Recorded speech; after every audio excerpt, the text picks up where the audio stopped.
تو ہم نے اس وقت پھر یہ فیصلہ لینا تھا کہ ملکی سطح کی کسی پارٹی کے ساتھ ہمیں جانا ہے تو یا وہ پی ٹی آئی ہو سکتی ہے یا وہ مسلم لیگ ہو سکتی ہے. وہ مسلم لیگ کاف تو بالکل نہیں ہو سکتی.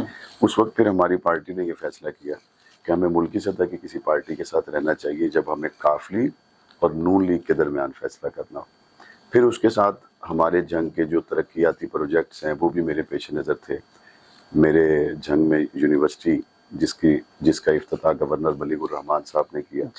اب وہاں پہ 5 سے 6 ہزار بیٹے بیٹیاں پڑھ رہے ہیں. ہمارے وہاں پہ 20 کے قریب یونیورسٹی آپ نے بنوائی. اللہ نے ہمیں اس عظیم کام کے لیے استعمال کیا. لیکن ایک انٹرویو میں وہاں کی جو ایم این اے صاحبہ تھی وہاں پہ غلام بی بی پروانہ وہ کہتے کہ ہم نے بنوائی ہے.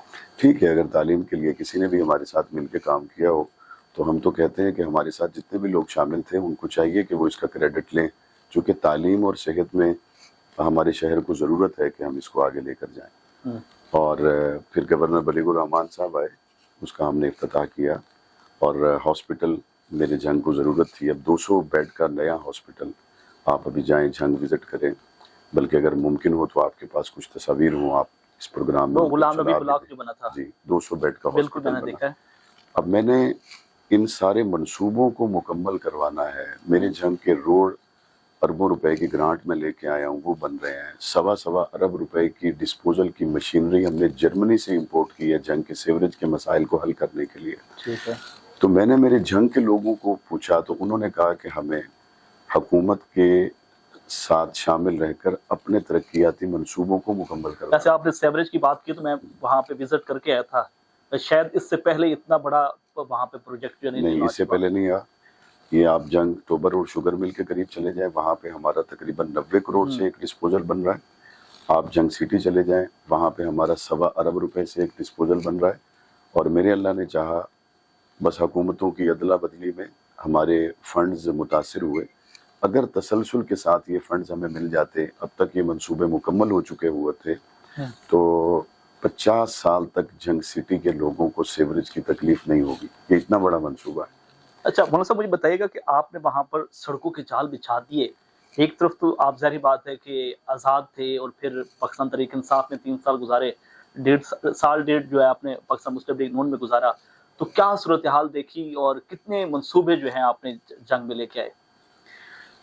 ہمارے جو بڑے منصوبے جنگ میں الحمدللہ میں لانے میں کامیاب ہوا، اور یہ جنگ کے 170 سالہ تاریخ میں بڑے منصوبے تھے. اچھا. کہ جنگ 170 سال پرانا ضلع ہے، یونیورسٹی وہاں نہیں تھی. الحمدللہ آج وہاں یونیورسٹی آف جنگ قائم ہو چکی ہے. 5000 سے زائد بیٹے بیٹیاں وہاں زیر تعلیم ہیں. 20 سے زیادہ ہمارے پروگرام چل رہے ہیں. 35 ہمارے پاس وہاں پی ایچ ڈی ہیں، اور ہم مزید انشاءاللہ وہاں پہ پروگرام شروع کرنے جا رہے ہیں. ہمارے جنگ میں جب میں نے ایم پی اے بنا تو میں نے دیکھا کہ مریضوں کو چیک کرنے کے اعتبار سے میرا جنگ کا جو ڈی ایچ کیو ہے وہ دوسرے نمبر پر تھا، اور فنڈز میرے جنگ کو جاری ہو رہے تھے 18ویں نمبر پر. اچھا. تو یہ تو سراسر ناانصافی ہے کہ پورے پنجاب کی او پی ڈی تو ہماری ہو دوسرے نمبر پہ اور فنڈ ہمیں ملے 18ویں 19ویں نمبر پہ. تو الحمدللہ جب میرا یہ ایم پی اے کا ٹرنیور مکمل ہوا، اس میں کرونا بھی تھا، حکومتوں کی لڑائیاں بھی تھی، وہ میں نے 200 بیڈ کا اپنے لوگوں کو ہاسپٹل دیا، میں نے یونیورسٹی دی. اور اس وقت آپ جائیں جنگ کا وزٹ کریں، الحمدللہ جنگ کے تمام چوک آپ کو بنے ہوئے نظر آئیں گے، تمام شاہراہیں آپ کو کشادہ اور دو رویا نظر آئیں گی. یہ سارے کام جب میں کر رہا تھا تو مجھے وہاں کے لوگ کہہ رہے تھے کہ آپ چھوٹی چھوٹی گلیاں بنوائیں، اس کا علاقے کے چیئرمین کو، علاقے کے ذمہ دار لوگوں کو کریڈٹ دیں. اگر آپ یہ بڑے منصوبے مکمل کروانے کے پیچھے جائیں گے تو اس کا لوگ آپ کو کریڈٹ نہیں دیں گے، اور آپ کے چھوٹے چھوٹے جو حلقوں میں یونین کونسل کے لیڈر ہیں وہ بھی ناخوش ہوں گے. میں نے پہلے دن سے جو بات اپنے والد صاحب رحمۃ اللہ علیہ سے سیکھی وہ یہ تھی، کام پہلی بات یہ ہے کہ اللہ کی رضا کے لیے اور مخلوق خدا کی خدمت کے لیے کرنا. چھوٹے چھوٹے لوگوں کو چھوٹے چھوٹے منصوبے دینا، پھر اس میں اپنے شہر کی بڑی اجتماعی شکل کو صرف اس لیے نظر انداز کر دینا کہ میرے ووٹوں کا کیا ہوگا. بکھر روڈ پہ لوگ میرے ساتھ ناراض ہو گئے کہ آپ ہماری دکانیں گروا رہے ہیں روڈ کھلا کرانے کے لیے، لیکن آج جب وہ روڈ بن گئے آپ جائیں بکھر روڈ پہ، وہاں پہ لوگ الحمدللہ خوش ہیں، دعا کر رہے ہیں. تو پہلی دفعہ ایسا ہوا کہ جنگ کی 170 سالہ تاریخ میں ہم نے یہ میگا پروجیکٹ شروع بھی کروائے اور الحمدللہ ان کی تکمیل بھی ہو گئی. اچھا، شاید آپ پاکستان کی تاریخ کے پہلے ایم پی ہیں جنہوں نے اپنے ترقیاتی کاموں کو خود